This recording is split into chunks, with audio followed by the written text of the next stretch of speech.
विकास समाचारमध्ये आपले स्वागत। वसई येथील नवघर माणिकपूर तलावात आढळले एका व्यक्तीचे मृतदेह। नवघर माणिकपूर तलावात एका अज्ञात व्यक्तीचा मृतदेह आढळल्याने परिसरात एकच खळबळ उडाली आहे। आज सकाळी काही नागरिकांना नवघर माणिकपूर येथील रेव फादर बेनेदित्ती सरोवर या तलावात एका पुरुषाचे मृतदेह दिसले।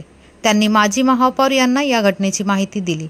महापौर यांनी अग्निशमन दलाला ही माहिती कळवली आणि अग्निशमन दलाच्या जवानांच्या 2 तासाच्या प्रयत्नानंतर तो मृतदेह बाहेर काढण्यात आला व शवविच्छेदनासाठी पाठवण्यात आले।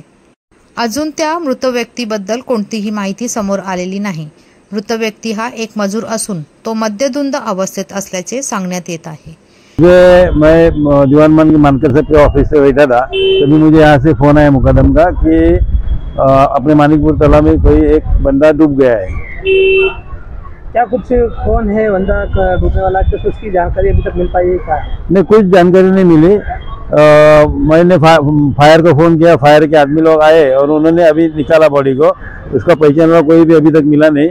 उसके साथ जो जोड़ी में था वो भी यहाँ से वो डूब गया, वैसा भाग गया। वो यहाँ से डुबकी मार के अंदर तक गए थे।